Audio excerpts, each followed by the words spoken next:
Hello all! Today I wanted to introduce you to not popular but the healthiest broth you can make. Beef broth. Let's talk meat first. What we've got in here is beef shin, so lower part of cow's front leg. This is basically best choice, not only because of the structure, composition and texture of the meat, but also for its price. It's relatively cheap. I've got this for like £10 per kilo. Second thing, equally important, as meat is bone with its marrow inside it. It must be there for its contribution to the flavor and nutrients. Look at these beauties over here. So dark and dense meat. And as you can see, these white lines, threads, they are quite in contrast with it. There is lots of it, and that is the feature we want the meat to have.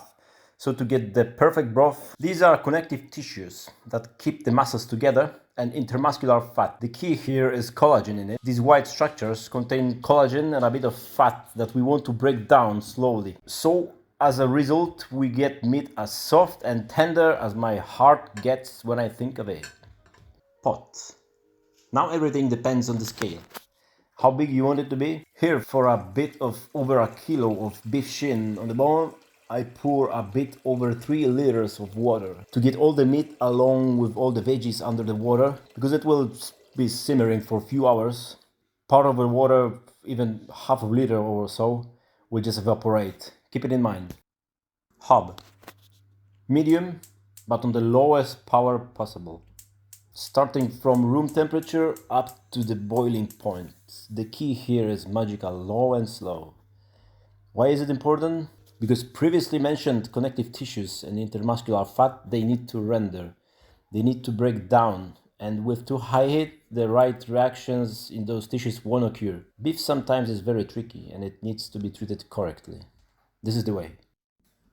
This meat is full of protein, collagen, iron, omega acids, vitamin B, A, D, E, and whatnot. Bone marrow practically contains the same, but these are just more concentrated in it.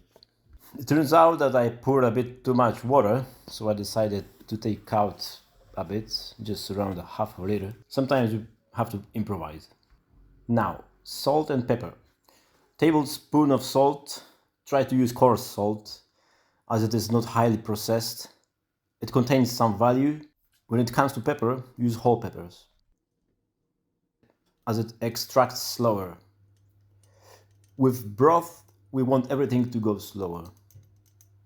And remember to rather put less than too much, especially salt, as it is way better to add up after all is done than have entire dish over salted. After roughly around 1.5 hours, here is what I came into. These gray brownish pulp mash pieces are nothing bad. Rather the opposite, I would say. It is just protein mixed with collagen that starts to break down, leaving the meat and form into such a pulps. Some people remove it using sieve or what else. I'll leave it as it is tasty and healthy. Do not be afraid of it. Veggies. Do not peel them. Do not peel them at all. Just wash them thoroughly of the dirt, sand and salts. Peeling deprives them of values and minerals and that distinct earthy flavor element. Starting from left, celeriac, carrots, parsnips, onion, garlic, 2 or 3 cloves, and leek. Now, not entire leek will be used, just the white part of it. Cut the green off, cut the green to the bin. The rest of veggies, just cut them to size to fit comfortably into the pot. That's all. Let's check the broth. Mix it a bit, stir it. Let's check the meat. The meat is looking neat. It is already soft, but not falling apart though. Look at what we found here as a bone marrow. It already got off the bone and is floating freely like a jello. Time for the veggies. Why not placing them at the same time as meat in the beginning?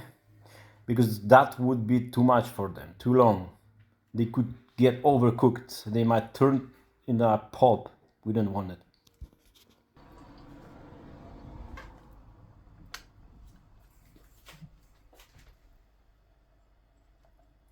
Now herbs, the last piece.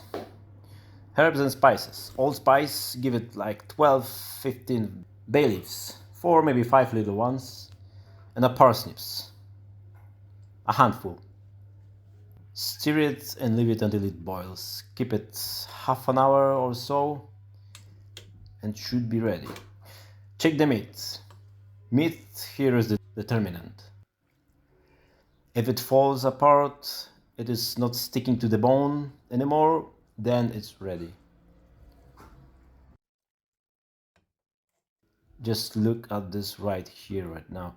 No meat in the bone, same as bone marrow. They are soft, tender, freely floating. This is what we want to get. But be careful, not to overcook it. Time is precious. It works both ways. If the soup is kept under the flame for too long, all the meat can dissolve a bit into sort of mash. You will get a stew, goulash, sort of like, instead of broth. You don't want it. After all is done, remove leek and onion from the soup to prevent cloudiness, avoid mushy vegetable breakdown, to eliminate bitter and soapy off flavors from over simmered allium solids. They basically spoil it after boil. Now look at this soup. No, it does not look sexy. It is not clear and pure. Only because I have not filtered it. Did not pour through sieve or any other bullshit. I want it to be kept natural, full of flavor, nutrients, hence the hazy look. But I swear to you, the taste is good. It's really delicious. It is fatty a bit though, but that's its nature. Please leave your like and comment below. Cheers!